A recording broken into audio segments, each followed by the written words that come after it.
entonces a resumir lo que pudimos observar del video. El punto central del Imperio Carolingio, Carlomagno, como ustedes pudieron observar, el objetivo principal es sostener este imperio romano dividido a través de las consideraciones de la ruptura del propio imperio. Trata de unificar. Después de la muerte de Carlomagno, su hijo, nombre,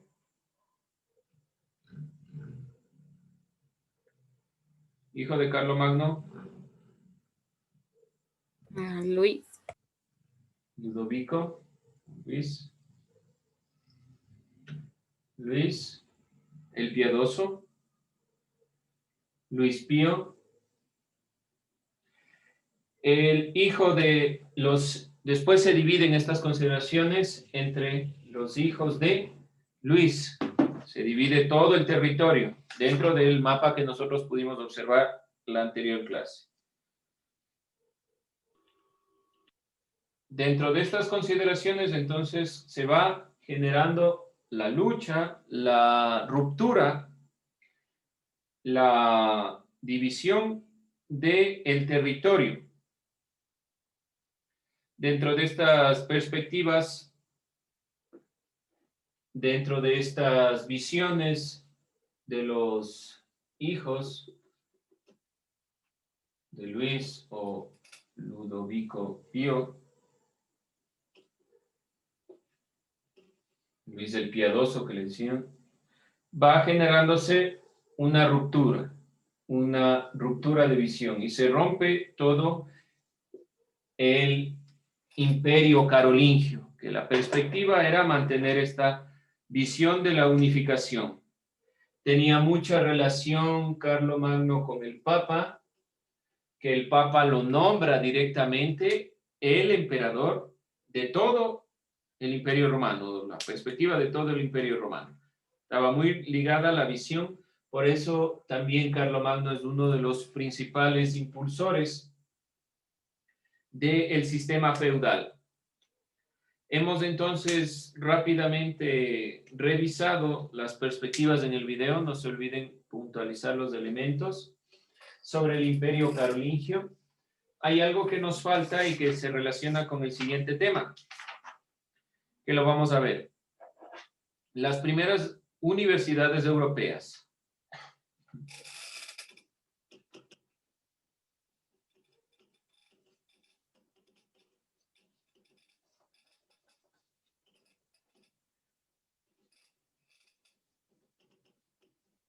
Estamos nosotros hablando las universidades como instituciones. Las universidades son una creación medieval, esto no olvidarse. Aunque en diversas sociedades existieron posibles formaciones de educación parecidas a las universidades antes de la Edad Media, el antecedente de la universidad moderna se sitúa en la universidad medieval.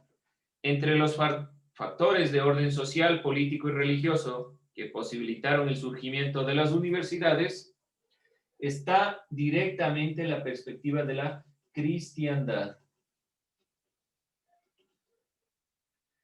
El uso del latín como lengua académica dentro de la universidad medieval, el latín como lengua y el interés por los estudios de manuscritos principalmente griegos.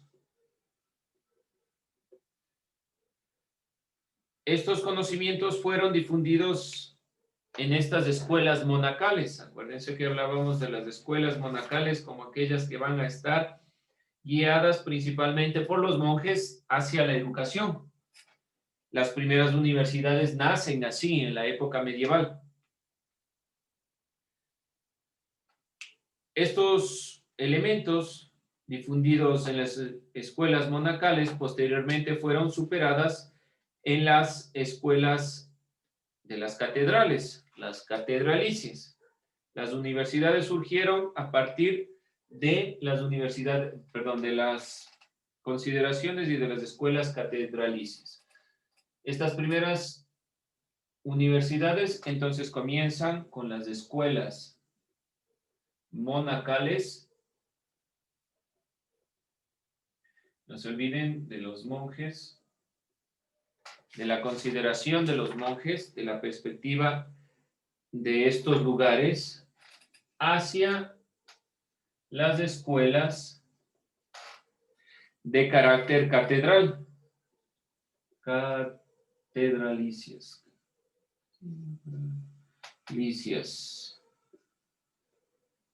que estaban conformadas en catedrales. Estas últimas, estas escuelas catedralicias, son las que dan origen directamente a la universidad medieval. Las universidades surgen como gremios o corporaciones. Su carácter académico es lo que les fortaleció. No nacieron directamente como universidades para fomentar la educación ni nada por el estilo, sino que nacen a partir de la consideración y de la perspectiva de las catedrales, del manejo de la educación. Acuérdense que las escuelas monacales de los monjes querían preservar estos elementos, como los estudios de los griegos, las consideraciones previas. Posteriormente, las escuelas catedralicias nacen como un sentido de gremio académico para tratar de mantener los elementos que se iban inculcando. En las parroquias, catedrales y conventos comenzó el surgimiento de escuelas. Posteriormente, el canciller episcopal otorgó concesiones o licencias para determinados maestros particulares puedan abrir escuelas distintas a las episcopales. Por lo tanto, la educación nace gracias a la visión de la cristiandad y la conformación de estos elementos, de estas jerarquías dentro de la perspectiva de la religión como tal. La fama de ciertos maestros atrajo a una gran cantidad de alumnos cuyo número ascendió la capacidad de la escuela. Los alumnos comenzaron a organizarse bajo corporaciones y se hicieron cada vez más poderosos. Obtuvieron privilegios y pusieron el orden en la vida estudiantil. Fue tan importante la universidad en la época medieval. Muchos de los filósofos, sobre todo los últimos como Guillermo de Ockham, que dio el cambio de la época medieval hacia el paso en la filosofía a la filosofía moderna, nacen de estas consideraciones, de escuelas catedralicias, donde comienza a darse énfasis a la educación. La universidad fue la combinación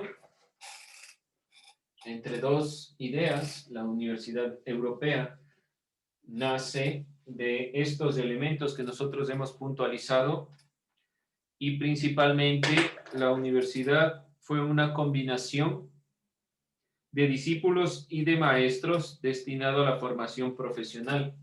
El objetivo era una formación profesional. De ahí el sentido que posteriormente hasta la actualidad nosotros entendemos por universidad.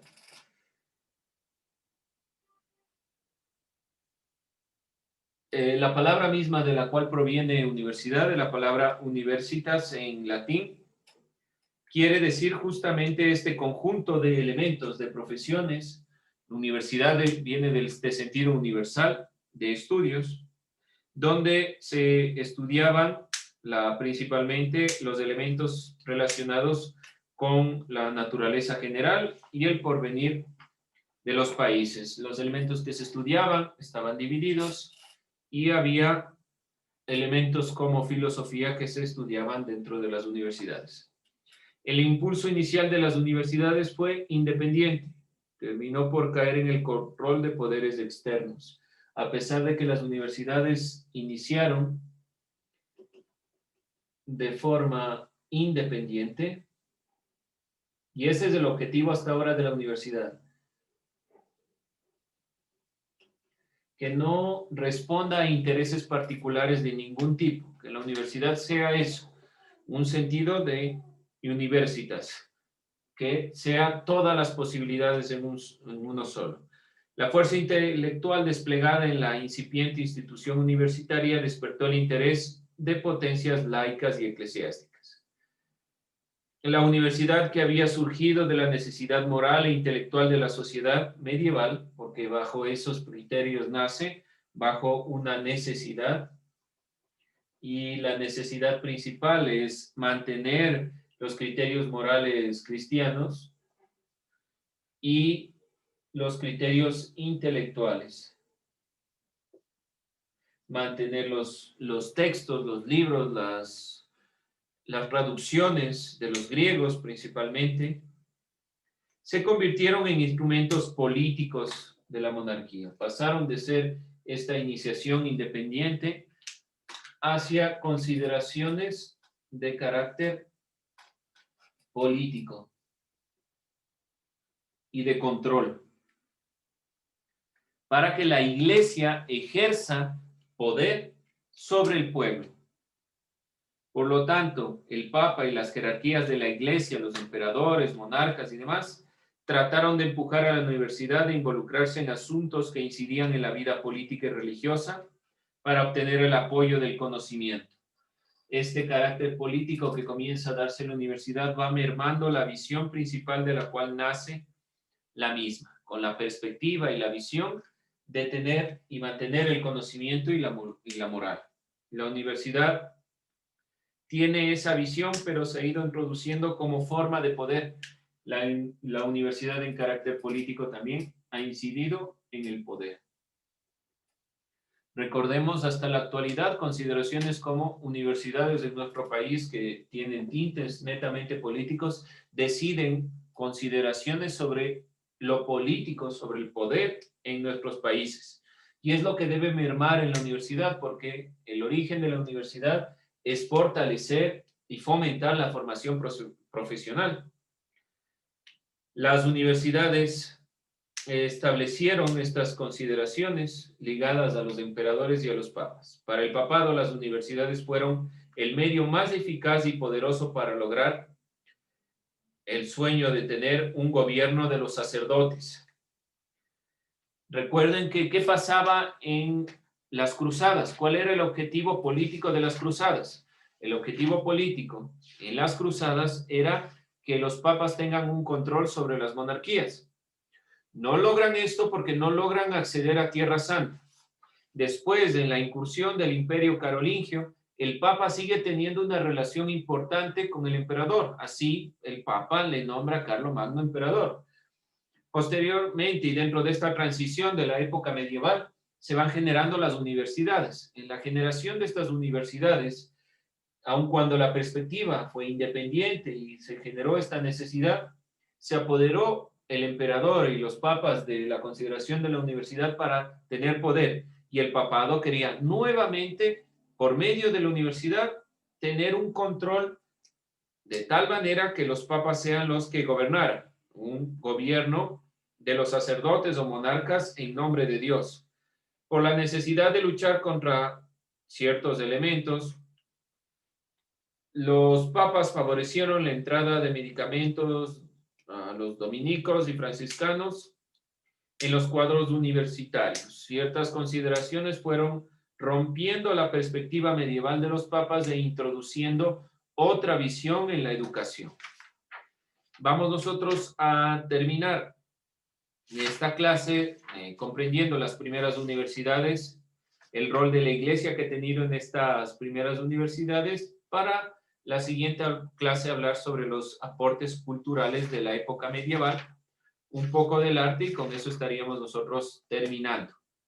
Para poder concluir, entonces, es importante que resumamos los elementos puntuales del Imperio Carolingio, la importancia de la universidad en la época medieval, sobre todo en cuestiones políticas. Y con eso estamos cerrando esta clase.